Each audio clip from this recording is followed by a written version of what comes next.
Okay, sweet. So recording started. Let's see. Good morning, everybody, and welcome back to Math 115. So today is Tuesday. Today will be the last day before the exam where we're learning new material. So we're going to learn sections 1.6 and 1.7 in the book. So that's combining functions and inverse functions. So that's what we're going to do today. And then tomorrow is going to be a review session. Okay, so we will do a hour-long usual lecture. And the way it'll work is you guys can hopefully come prepared with questions that you have. You could ask questions about the material, such as, I don't understand quadratics, please explain. Or you could say, I was doing this problem in the book and I have no idea how to solve it. And you can kind of just like give me whatever and I will sort of work it out for you guys. Now, I will bring some materials just in case nobody has any questions, or in case you guys are too shy to ask your questions. Then I'll have some like practice exams or something just to work on and do some practice problems and review. So let me share the screen.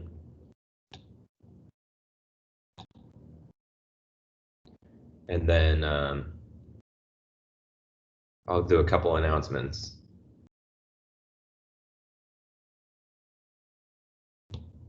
Or I guess a couple reminders. So first of all, you have an exam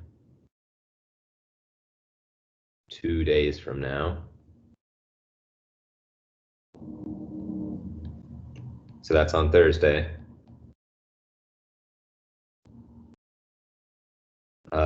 From 8 o'clock a.m. to 9 o'clock p.m. I usually do 9 to 9, but since our class starts at 8:30, I figured I would overlap the class time so that theoretically speaking, you could do the exam during our usual class time. Let's see, there's still a homework due Friday. As usual. Okay. Exit slips are still due as usual, but I'm going to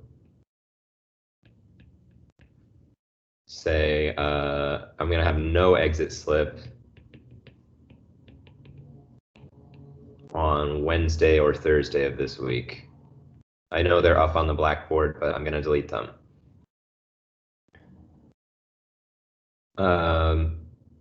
Okay, practice exam.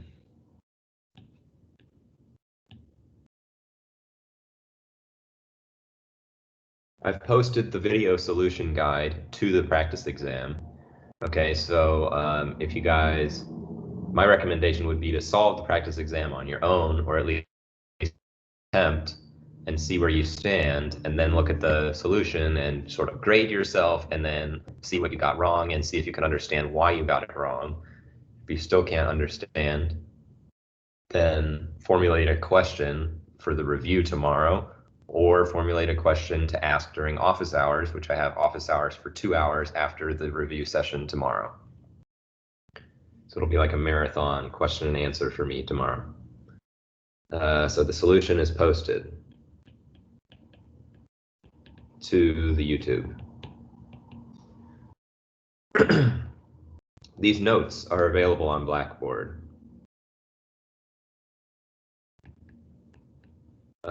I've kind of been getting into the routine of posting these notes in advance. My goal is to post like almost a week of notes in advance so that you guys can just download it and have it and you don't have to keep re-downloading. But for busy weeks like this one, it might just be that I put up the following day's notes the day before, or even the night before. But they should be available if you were to say get up in the morning and download right before class. That would probably work. Okay, and lastly, on the syllabus, okay, I have a ton of tips and tricks for how to get a good grade in this class, okay? So if you go to the syllabus, there's an entire section here, okay? this entire thing, study tips / how to get a good grade / how to improve your grade, okay? That has everything that you need to know about that. Okay, so if you're wondering how to get a good grade, I recommend that you check out the syllabus and read that. And if you still have questions, then come talk to me. Also, I have office hours. I guess that should really be OH's, huh?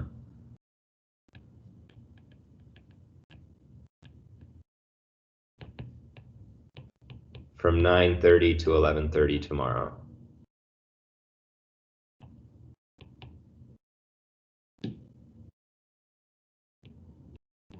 Okay, so right after the review session, I'll hold office hours. Okay. Any administrative questions from anybody?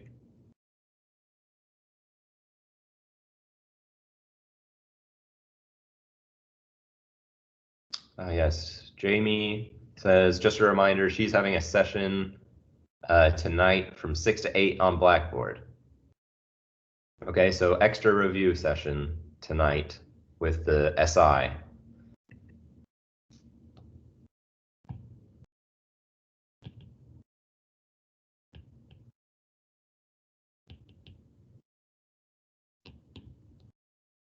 That's 6 to 8 p.m.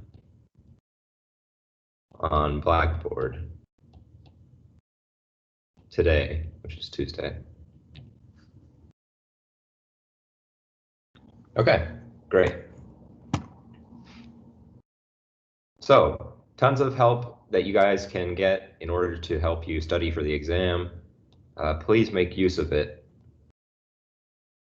Yeah.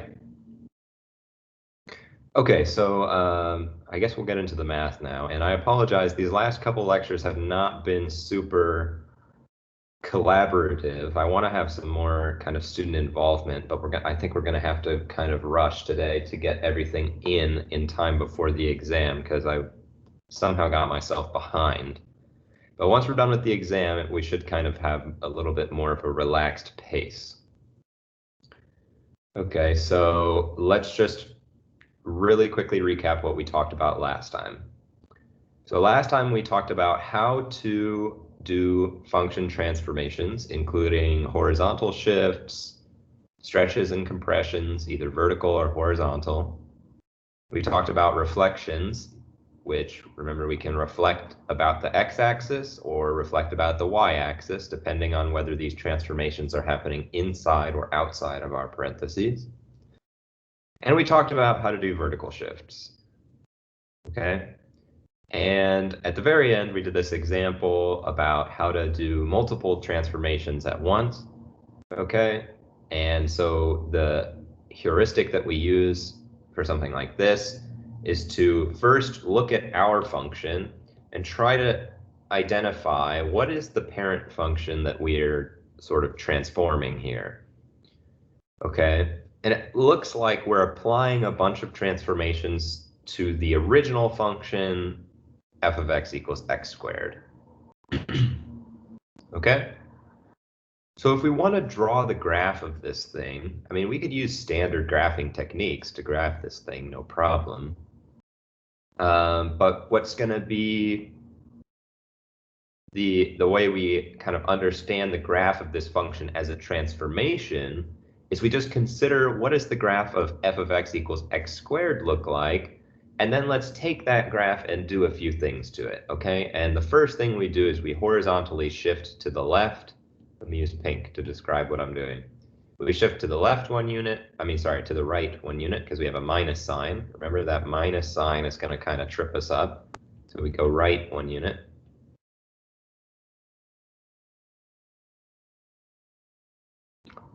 Okay, and then we're going to apply a vertical stretch from this 2 here.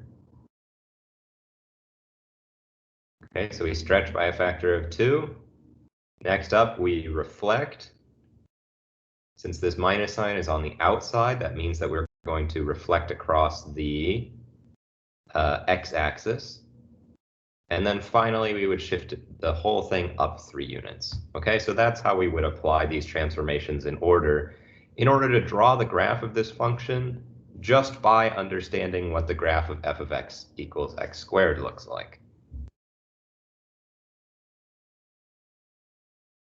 Okay, so that's how that's going to work. Are there any questions about or lingering questions about transformations before I move on to the new material?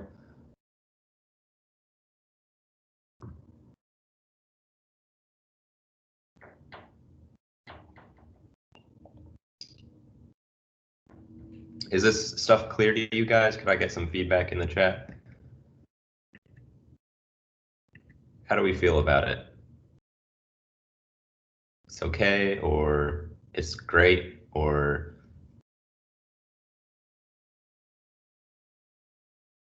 it's clear, feel good. Okay, do another example. Sure, yeah, we could do one more example. Let me add another page here.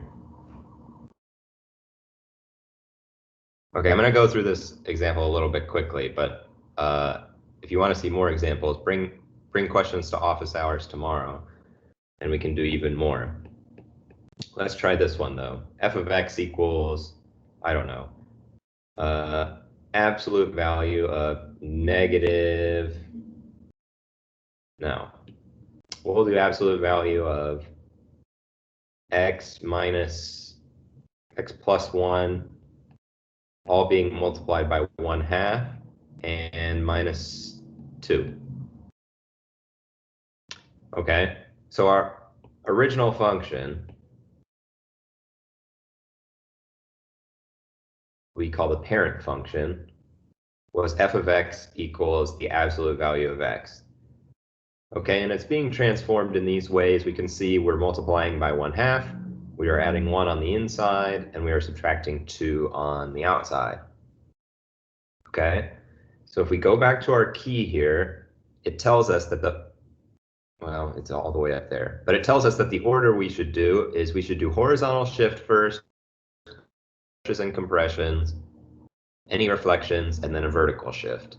Okay, we have a few of those things. We've got a horizontal shift coming from this adding on the inside. We have a vertical compression coming from this 1/2, and we have a vertical shift coming from this minus 2.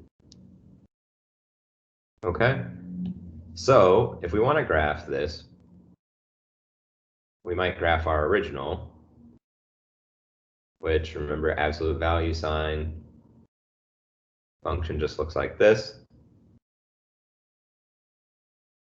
And now we're going to apply our transformations. And the order that we should do them in is first, this says this plus 1 on the inside is what we should deal with first because it's a horizontal shift. And it says move to the left 1 unit. Okay, so we'll take this whole graph and just pick it up and move it left 1 unit.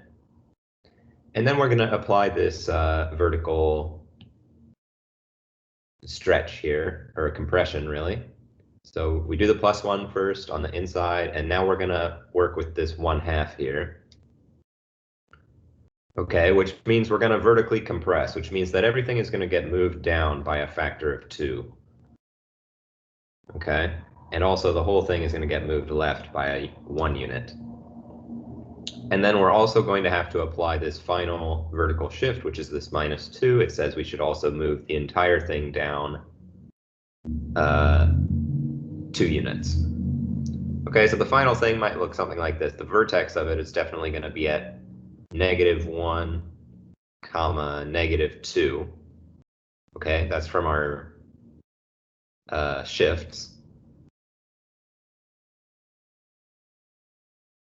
Okay, and then what are we going to do? We're going to compress. So it's going to be a little bit more kind of like going wide. Okay, so that might be what this one looks like.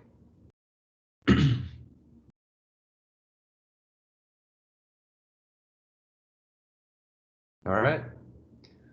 So that's another example of that. If you want to see more examples of that, I'm happy to do them during office hours tomorrow or during the review for that matter. Okay. Well, we are going to move on then, for the time being, to new material. Okay, which is 1.6 and 1.7. So first we're going to talk about some rules about how we combine different functions, okay? So the setup that we're starting off with here is we have two functions, f of x and g of x. Okay, they're functions of x, so f of x might be, I don't know, something like 3x plus 2 or something like that. And g of x might be x squared or something. Okay, it doesn't matter what they are. They're just functions of x. Okay, and we want to know how do we combine them, okay? And so this whole box is really just kind of like notation, okay? But it basically describes how we should add, subtract, multiply, and divide functions, right? We know how to do that for numbers, but how do we do it for functions? And this is how we do it, okay? If we divide, or if we add, or we subtract, or multiply two functions, we're going to get another function, and we define it to be the following. If we take f plus g of x, okay, so we add these functions and we get a new function, and the value of that function at a given point x is just the value of the function f at the point x, and we just add the value of the function g at the point x. Okay, so f plus g of x is just equal to f of x plus g of x. Okay.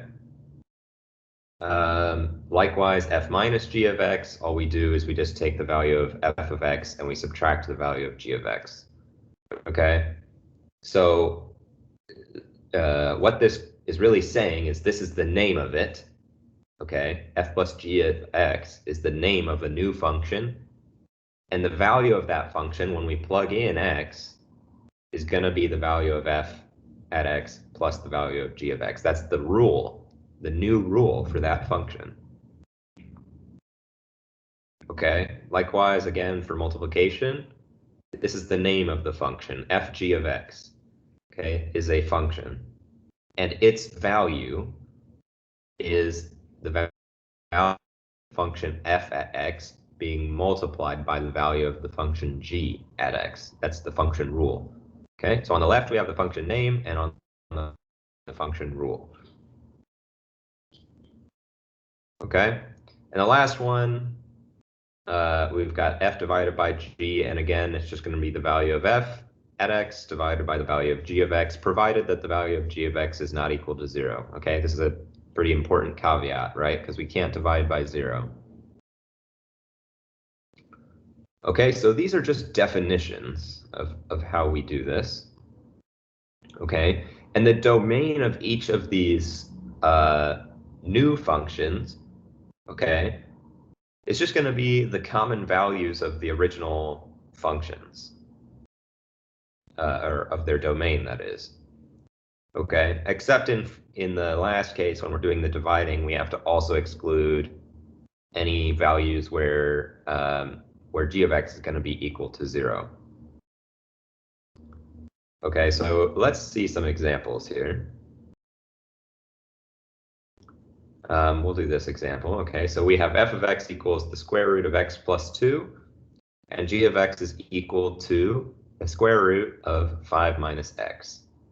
Okay, so we're supposed to find the domain of f plus g and f divided by g. Let's find out first what those functions are. Well, using our rules, we know that f plus g of x is going to be equal to what? We said it would be equal to just f of x plus g of x.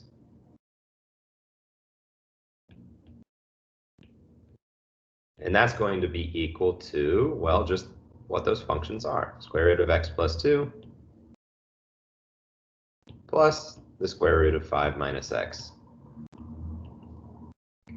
And now you can kind of see, hopefully, why the domain of f plus g is just going to be the common values of the domain of each of the functions f and g, right? Because both f and g are present here.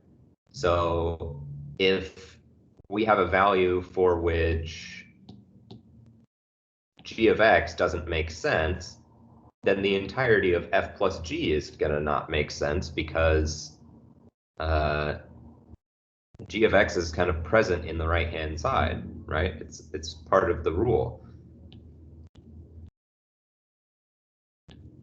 So the domain of f plus g equals domain of f, and we might say this, put this little sign, this means intersection domain of g. And what this means is common values between.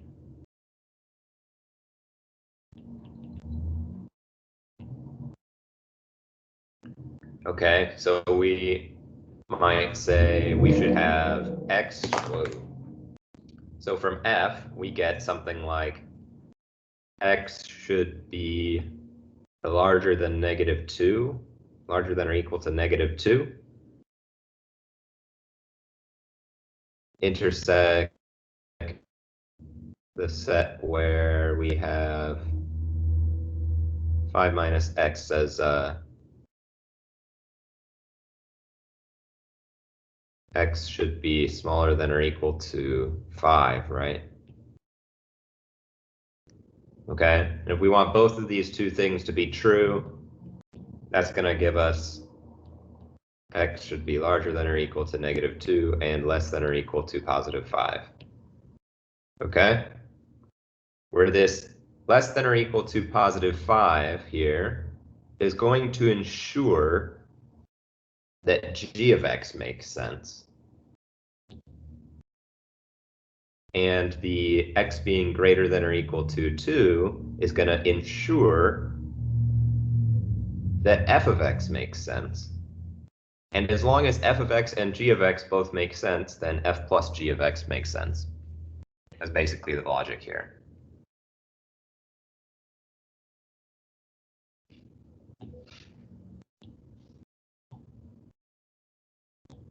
Okay. Any questions about that first example about f plus g of x?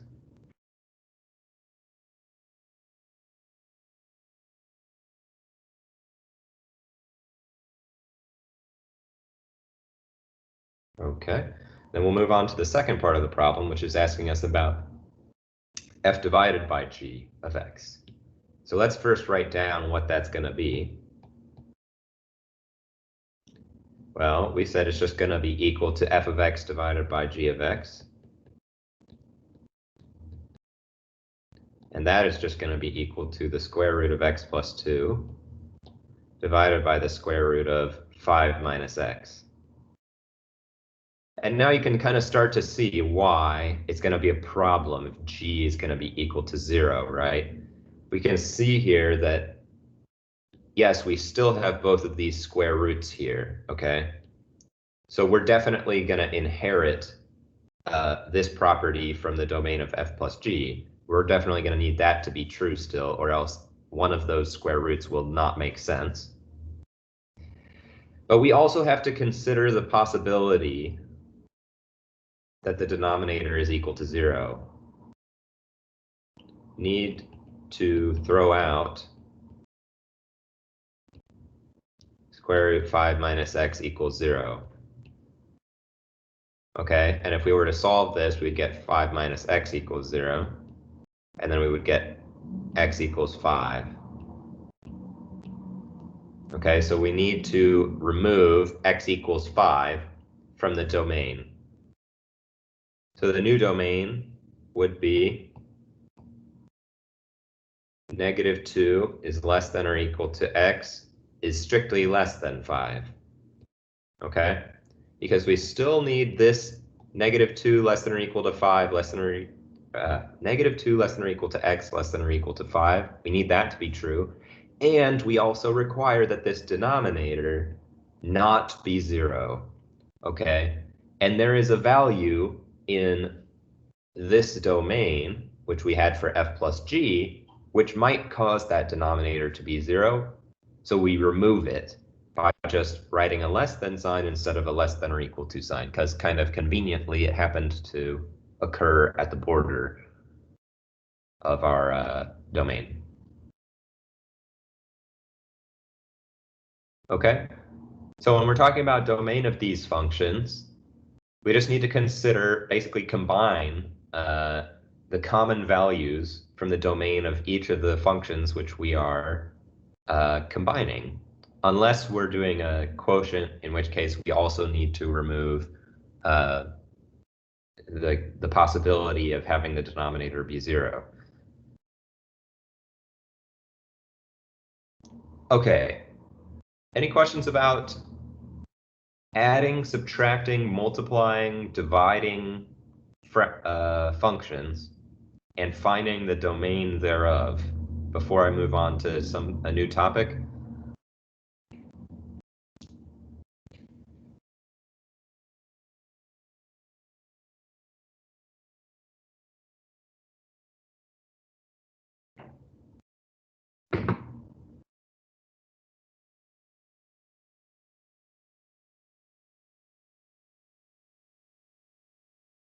Okay, not seeing any chats, so I'm going to move on.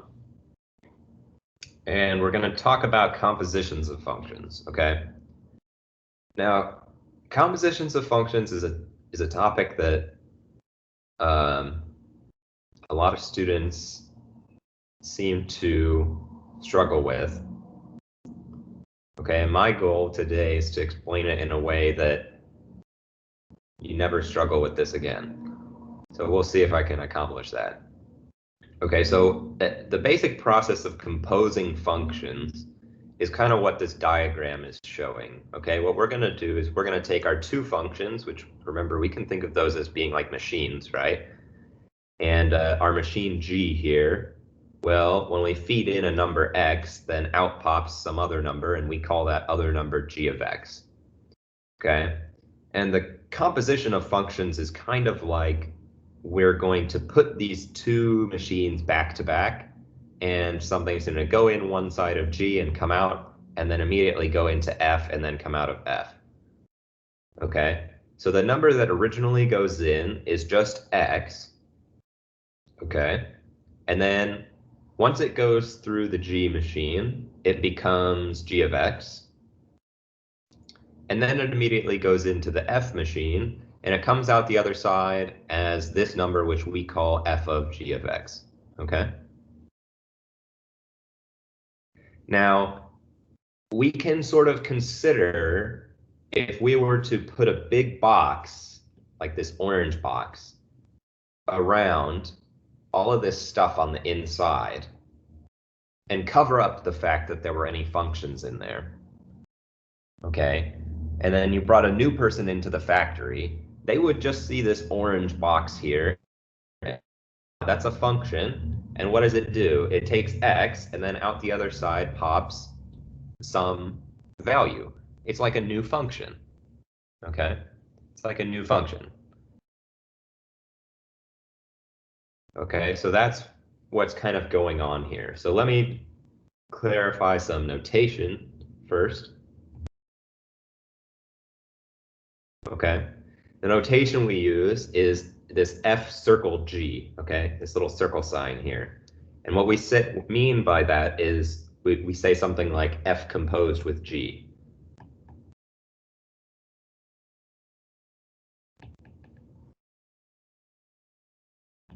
Or F of G.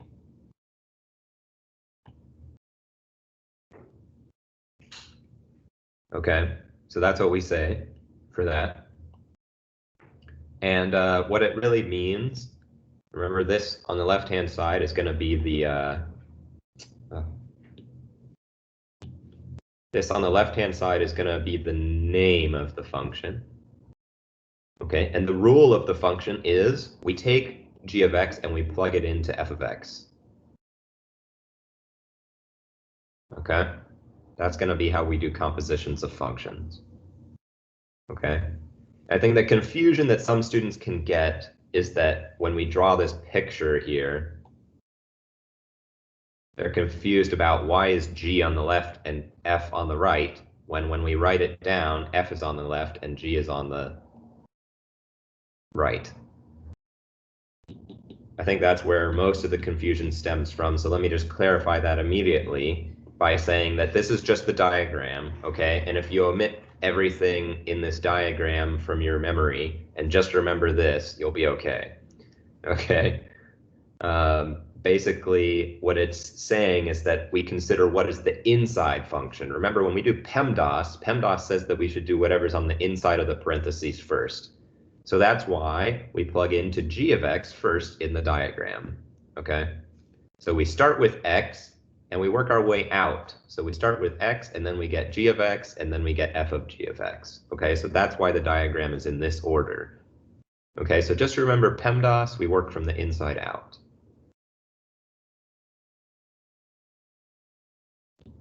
Okay, now this has gotten quite cluttered, so I'm going to clean it up a little bit.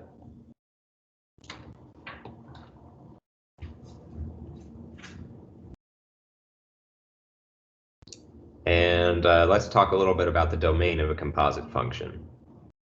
Okay, now, this is going to be a little bit confusing at first. Okay, but the domain of a composite function is going to be the set of values in the domain of f. Not of f, sorry, the domain of, in our case, g, the inner function, which map to values which are in the domain of the outer function. Okay, and I've got a diagram that's going to help explain what I'm talking about here. Okay, so before we consider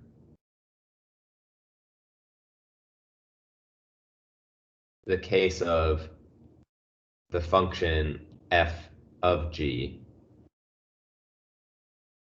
okay, let's just consider the function g. Okay, so let's just limit our perspective to these two circles right here for the time being.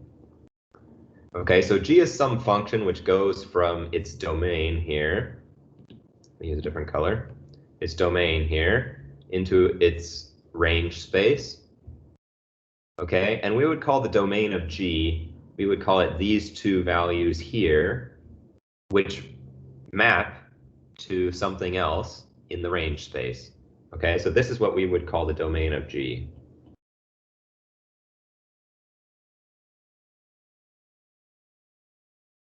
Okay.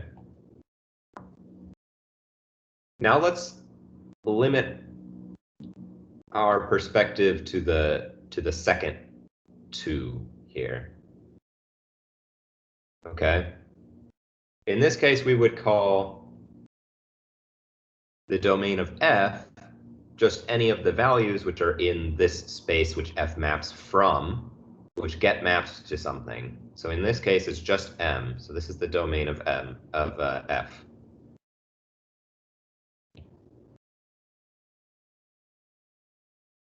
Okay. So now if we want to consider what is the domain of f of g, it's going to be the values which lie.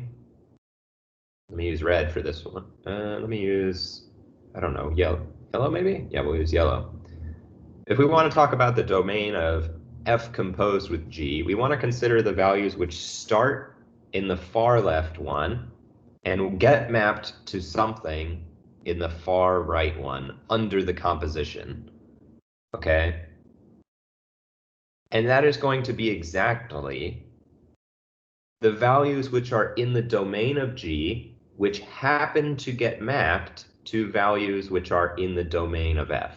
And there's only one value here. So this one, since it gets mapped to m, which is in the domain of f, and then subsequently into n, into our final space, okay, we call C to be the domain of f composed with g. Okay, so I know this diagram is a little bit abstract, but what it's really saying is that the domain of f composed with g is by definition the set of values in the far left circle which get mapped to a value in the far right circle. That's the definition of the domain. And what this statement above is saying is that the domain of this function can be found by just considering the domains of f and g individually. If we consider the set of values which are in the domain of g, which get mapped to something which is in the domain of f. Okay, so this is how we talk about the domain and range of composite functions. Okay, so importantly, we might notice, for example, that even though B is in the domain of G, it gets mapped to something for which F doesn't even apply a rule, right? We can't even plug E into F. So although we can plug B into G and get E, we cannot plug E into F and get something out. So B, in effect, cannot really be plugged into the function F composed with G because there's no output. Okay? So what we're doing here is restricting the domain of G to the set of values which get mapped under G into the domain of F. All right, I think I've restated that enough times that hopefully that is clicking. I know this image is a little bit abstract at first. Are there any questions about this? Dare I ask?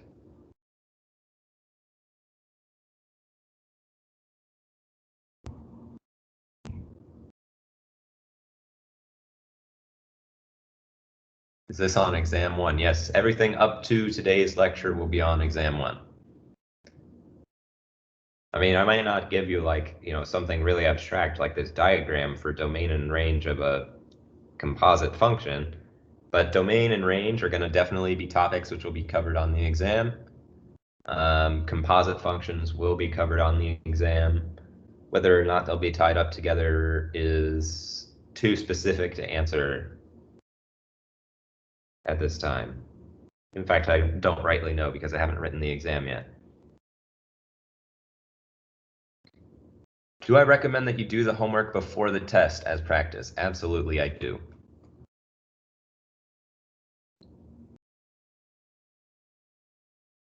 But it's not due until Friday, so you could technically do it after the test. But it's probably going to help you to do it before the test.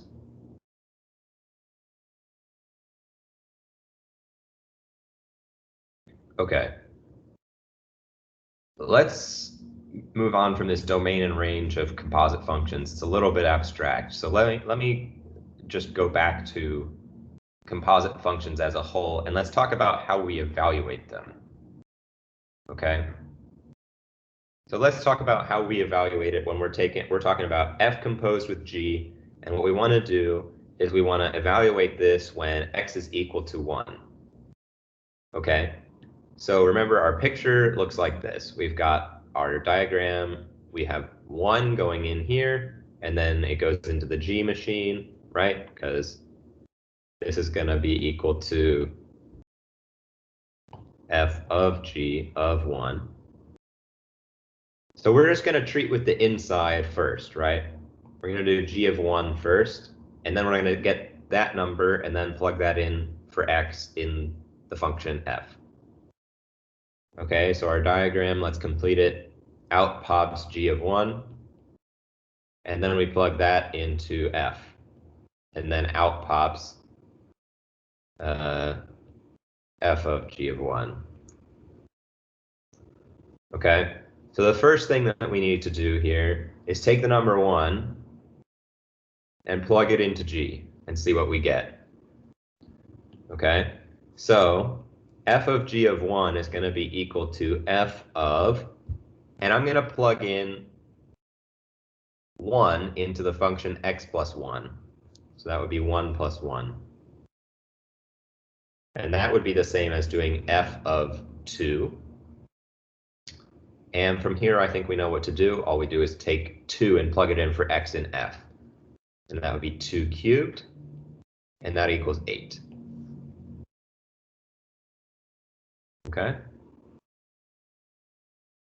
So you can really read this funny circle notation. You can just think of this circle here as being of. Okay, F circle G means F of G. Okay, that's how we would say this. F of G of 1. Okay. f of g of 1.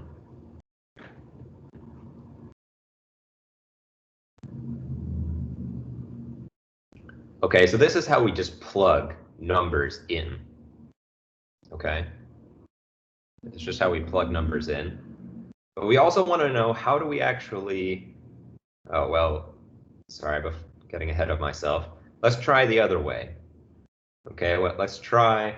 Difference here between these two is that now instead of doing f of g of 1, we're going to do g of f of 1. Okay, so now our diagram looks like x going into f and then coming out as f of x, and then going into g and then coming out as g of f of x. Okay, this is our new diagram.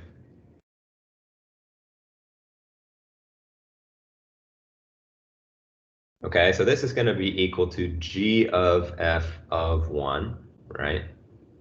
That's the function rule. Remember this kind of g circle f, that's how we write its name. Okay, that's the name of the function, and what it says to do is just take f of that number and then plug it into g. So we'll do that. First we plug in 1 into f, which is x cubed, so we would get just g of 1 cubed. And 1 cubed is just 1.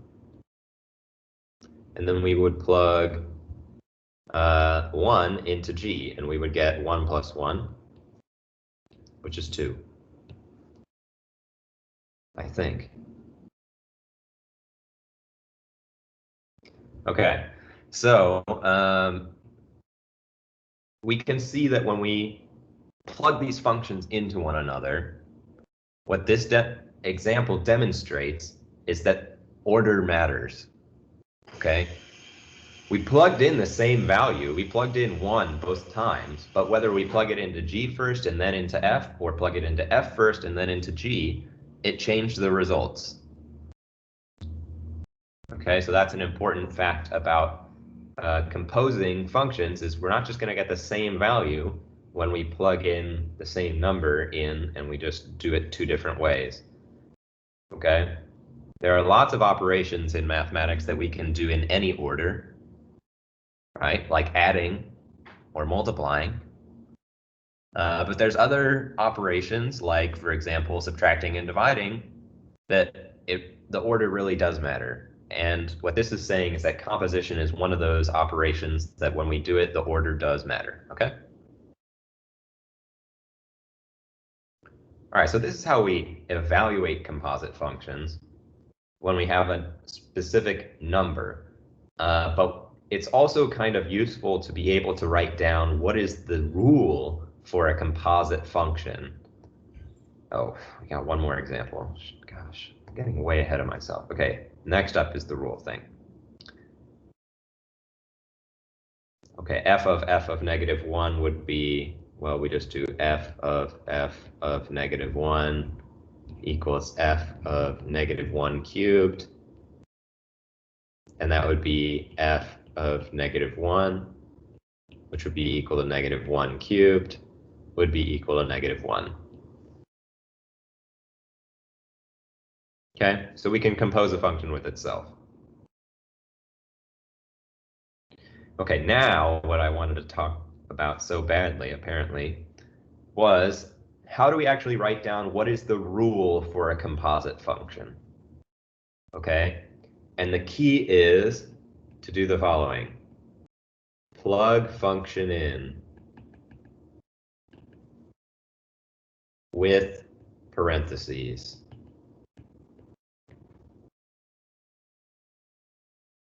Okay, this is how we're going to find the actual rule. So here, the difference in this example is that we're plugging in x and not just any specific number.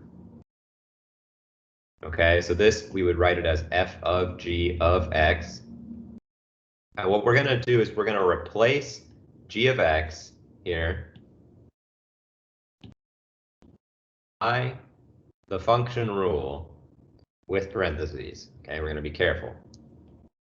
It's going to be f of x squared minus 3.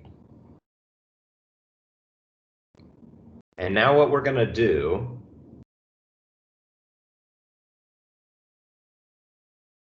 is replace x in the outer function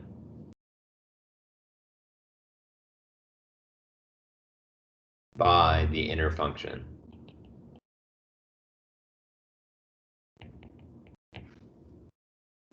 Okay, so what I'm going to do is I'm going to take this x squared minus 3, and I'm just going to plug it in for x in the function f of x. Okay, but I am going to be careful and do it with parentheses. So we're going to get 2 parentheses x squared minus 3 plus 1. And I could leave it like that, or I could simplify. We'd get 2x cubed minus 6 plus 1 equals 2x cubed minus 5.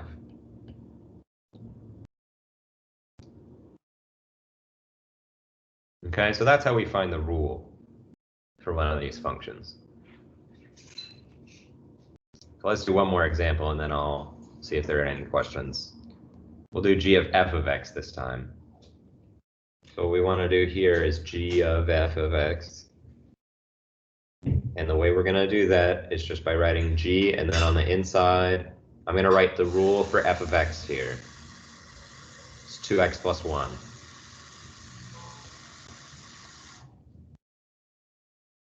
And now all I'm going to do is I'm going to replace x in g this time.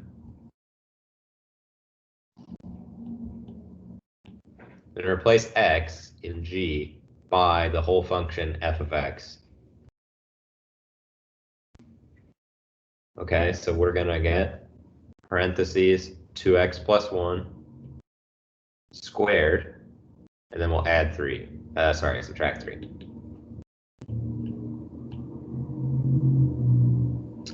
Oh, did I make a mistake? Why is it cubed? Thank you. It shouldn't be cubed. It should be just squared. Thanks for catching that. Yep. 2 times x squared is 2x squared. Okay. Thank you for catching the mistake, Sam and Chris. Okay, so we can now finish simplifying this. We'd get 4x squared plus 2x plus 2x plus 1. Remember, we FOIL when we do the square of a binomial. And then we'd have minus 3 left over. And that would be 4x squared plus 4x minus 2.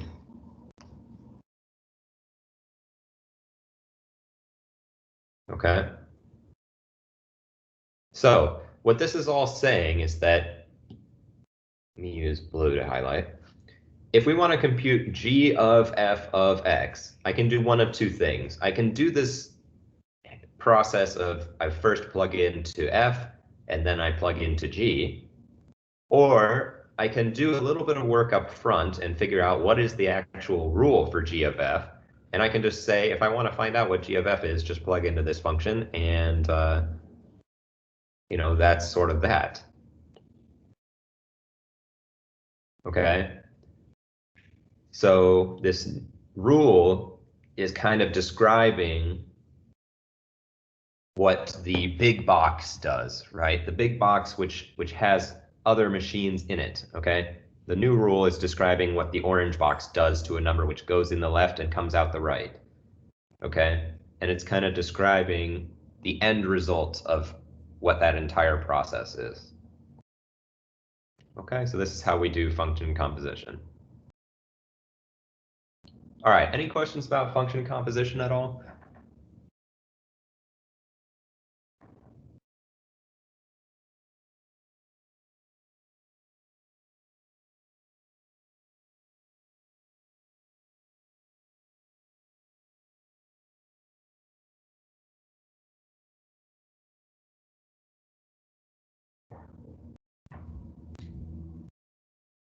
Okay, then we're going to move on and talk about function decomposition, which is a very important skill to learn if you're going to take calculus. I mean, you'll probably relearn it when you do calculus, but probably one of the most important things one of the most important things that you will learn in calculus will be the chain rule, and it will be completely contingent on your ability to decompose functions. Okay, so this is an important topic if you're going to move on to other math classes. But we're just going to spend a little bit of time on it. So the question is, if we know the rule for the composite function, can I find the functions f and g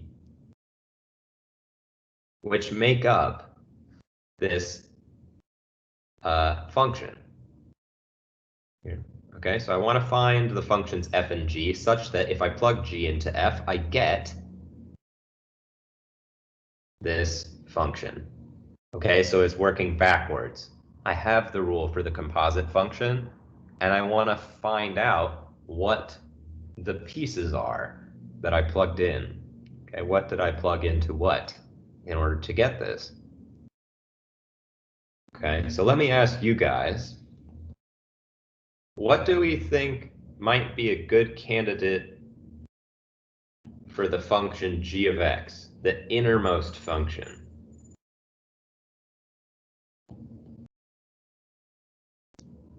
Does anybody have any ideas on what we should take to be our inner function here if we were going to say that this looks like a function being plugged into another function? Yeah, I think Savannah has got it right on the money. It's going to be x squared minus 2. And it looks like we are plugging x squared minus 2 into the function f of x, where f of x is just the function where we take the square root of whatever we plug in. In other words, square root x. Okay. So remember, this square root is basically the function f, what the function f is doing, and then this x squared minus 2 is what the function g is doing. Okay, so that's sort of the most natural way to break it up. We could break it up in a couple different ways, though. We could also have said something like, I don't know, g of x equals x squared, and f of x equals the square root of x minus 2. We could have broken it up like that as well, or in any number of ways. But in calculus, you'll see that you will actually want to use this decomposition for a reason, which is that both of those functions are easy to compute the derivatives of, which don't worry about derivatives. But this is sort of the right intuition to have going forward, because these functions are sort of simple, or as simple as they could be. Whereas on the right-hand side, this one, yes, x squared is simple, but square root of x minus 2 is not quite as simple. So we want to use the first one if you're keeping score for what you should be doing in calculus. Okay, so that's how we decompose functions. Okay, we just look to try to find the functions such that this looks like one function being plugged into the other one. Okay, any questions about decomposition?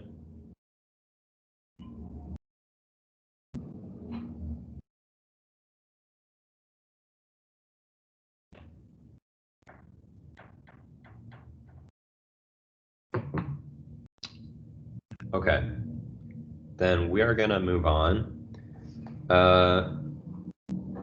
I'm sensing some hesitancy about the domain of f of composite functions, so I'm going to come back to this problem if we still have time after we talk about inverse functions. Okay. So the motivating question here is, if we have some function y equals f of x, so this is the setup, we just have a function.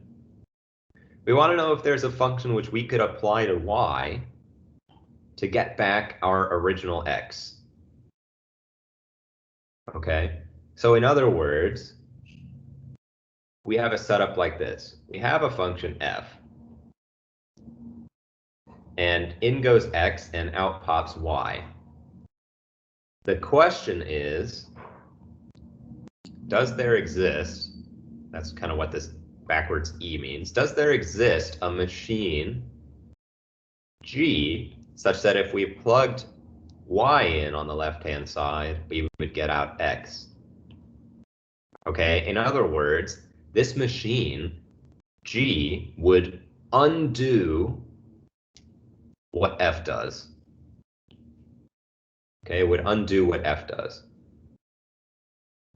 Okay, and if we could find such a g, we would call it an inverse.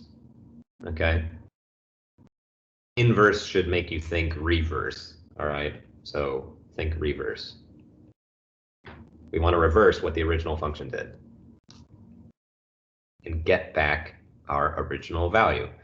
For example, if we put these two back to back, right, and we had everything going in one direction, we plug x in, we'd get x goes into f, f turns x into y, and then g turns y back into x. And so the entire thing, if we consider it as a single unit, doesn't do anything at all, basically.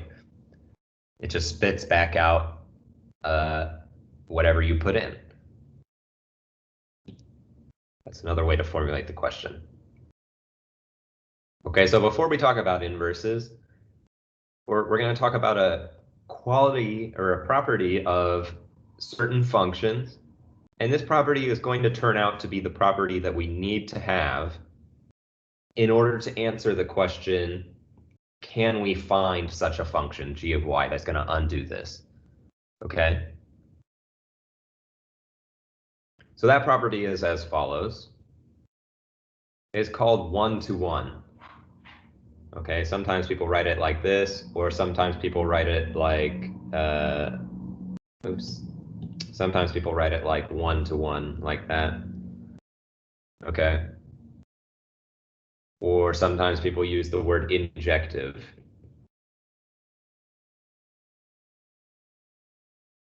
Okay, but they all mean the same thing. And what it means is the following. If we have two x values which are not the same, then the y values are not the same. That's what it means. If two x values are not the same, then the y values are not the same. So, for example, we can take a look at these functions. Here's f of x equals x squared. It looks like a parabola. Here's g of x equals x. It looks like a line. Okay. And if we want to test for whether these functions are one-to-one, we just need to check, are there two different x values, which map to the same y value? Okay.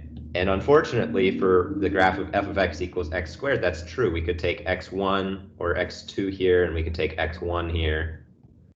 And the problem here is that the height of those two values is the same.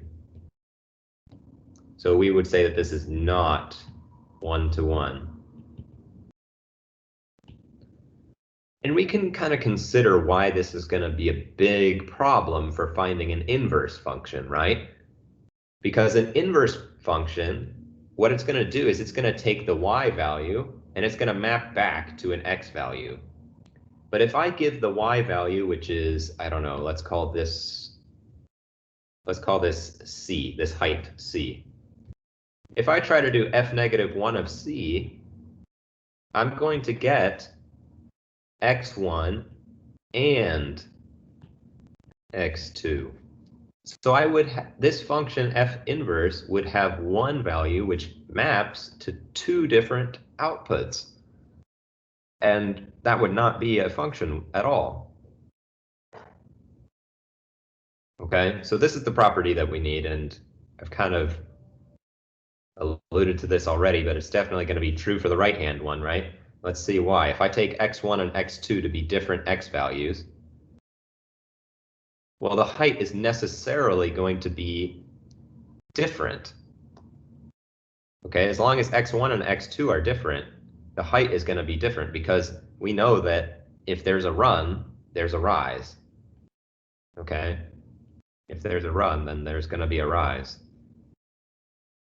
whenever we have a non-zero slope, which our slope here is 1, right? Okay, so this is an example of a one-to-one function.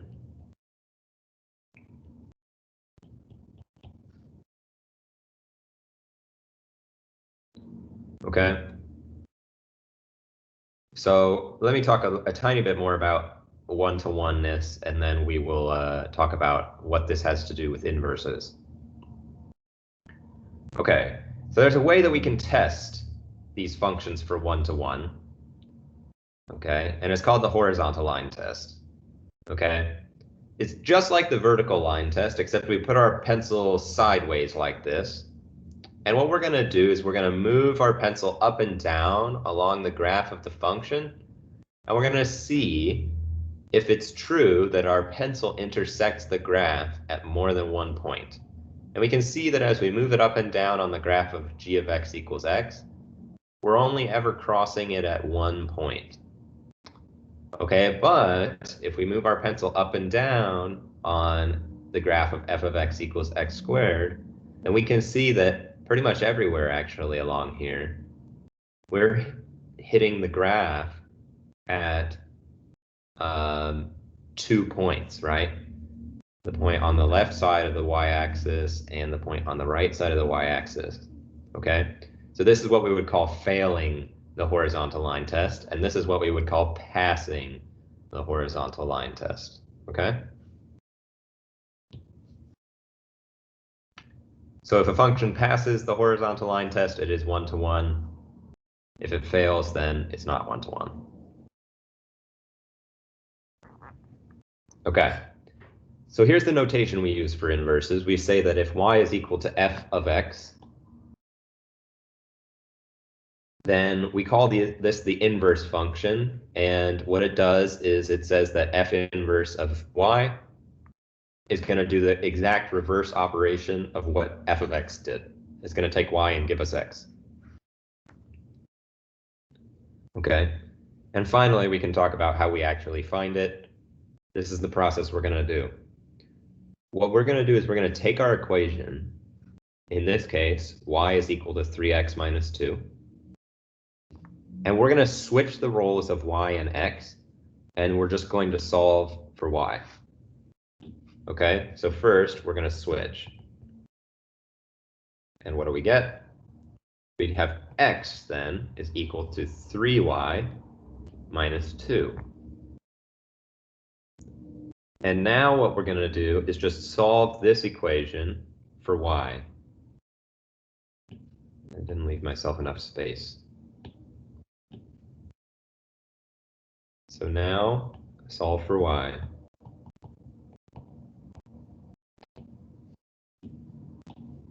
And we get, well, we'd have, I don't know, 3y equals negative, x plus 2. So we just added 2 to both sides. Then we divide by 3. And we get y equals x plus 2 divided by 3. And that is what we call f inverse of x.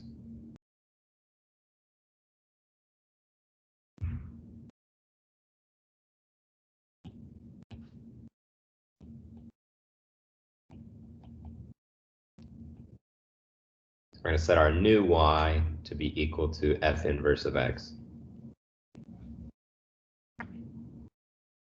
Okay.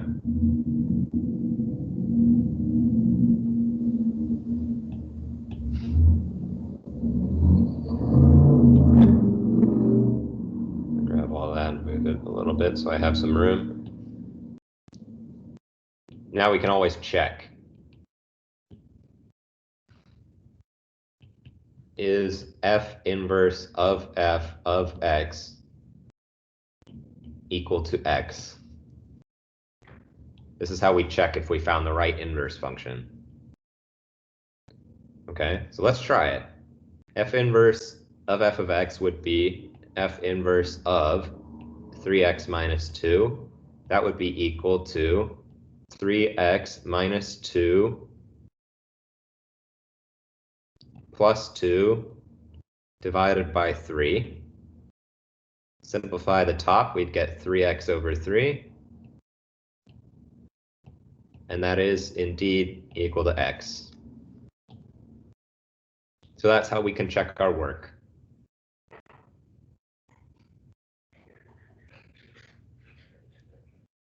Okay, so to recap, we just switch the role of y and x and solve for y. Once we have that, we call that new function, we give it the name f inverse of x, and we write f inverse of x by writing f and then kind of this -1 up here, and then of x. Okay, -1 representing the fact that this is being undone, the process is being undone.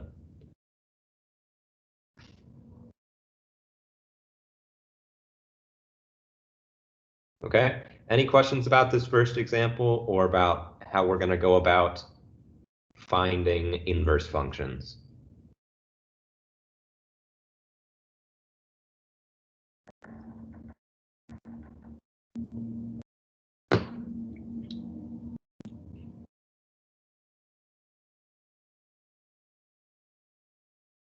Okay, if not, then we'll go on and talk about one more example for this, which I just included this example to show you that it's not always quite so easy to do these inverse problems. Okay, so the first one we just switched y and x, which, you know, it doesn't take much work at all, right?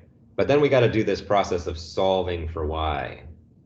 Okay, and that's the part that is not always quite so easy, as we will see with this example. Okay, because if we want to do it with this example, right, we want to find this inverse. Okay, the first step, we know we should switch the roles of x and y, so then we would just have x is equal to y plus 1 over y minus 2.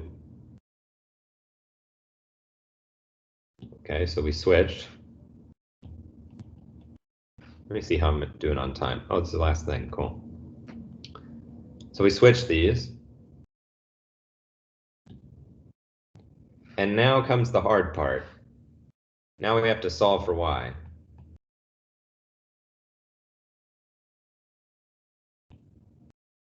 But it's tricky because we've got y in the numerator and y in the denominator. So how in the heck are we going to do that? Anybody have any good ideas on a next step that we could take to try to solve this equation for y?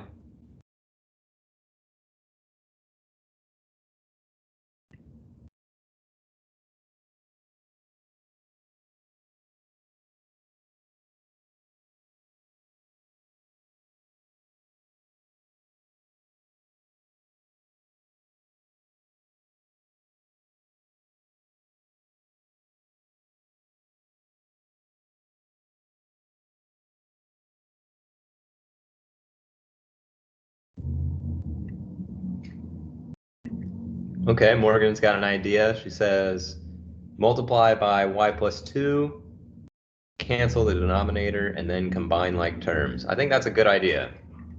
So let's try it.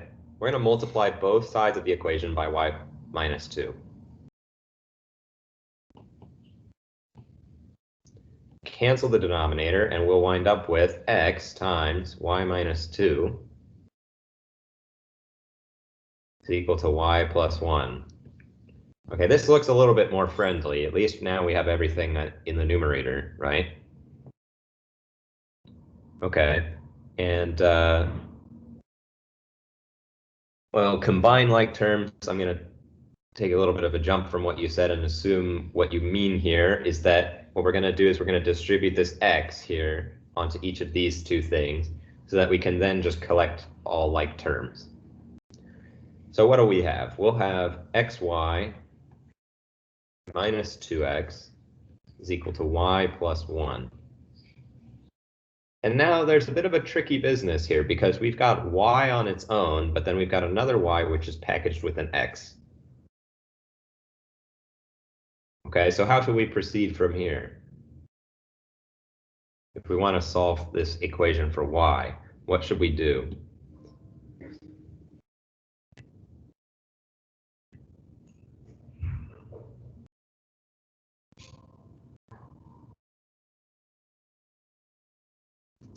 Could try dividing by x on both sides. And then what are we going to get? We're going to have y minus 2 on the left-hand side, and then we'd have y over x plus 1 over x on the right-hand side. See, now we've gotten rid of this pesky x that was attached to this y, but we've sort of introduced a denominator of x on the other y. So that's somehow not helping us to combine those two terms, although it's a good thought. You can always try that out, and you'll wind up probably no worse off than we already were. But let's take a step back and think about something else we could do. Any other ideas for how we could try to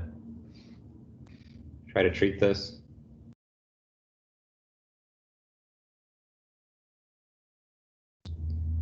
Could divide by y. Let's see what we would get. We'd have x minus 2x over y is equal to 1 plus 1 over y.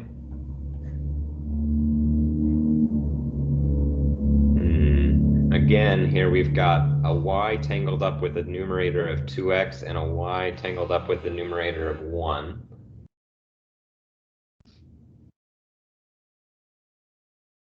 Okay, I'm going to take the next step here for us really quick. I'm going to go back and take the next step for us and see if you guys see what we should be doing here. What I'm going to try doing is I'm going to move everything with a y over to the left side and everything with no y over to the right side. And I'll have xy minus y is equal to 2x plus 1. Is there something I can do on this left-hand side that would maybe help me get y by itself? Yeah, Aeon's got it. Move the y's to the same side and then factor them out. Very good. We can take out a factor of y, a GCF, on the left-hand side. We'd have x minus 1. And that would be equal to 2x plus 1. And now we can divide both sides by the whole term x minus 1.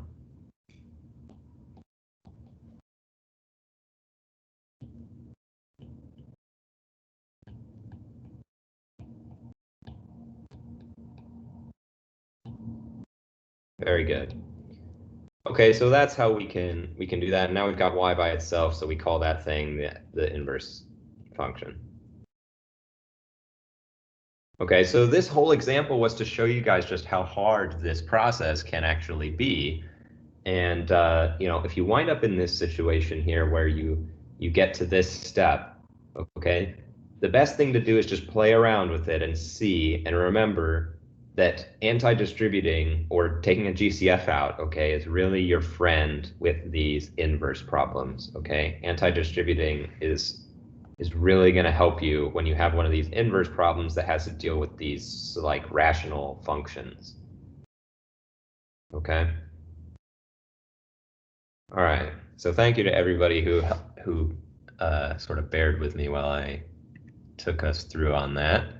Some good ideas coming through. I like the mathematical intuition that everybody has. So those are some good comments from everyone. Thank you. Okay, well, that's where we're going to stop for today. Remember, review tomorrow. Questions for me. Office hours tomorrow, right after class. So I'll have a 3-hour straight class and office hours where you guys can ask any questions that you want. So yeah, if there's any further questions about today's lecture, you can stay after class, but otherwise, have a great day.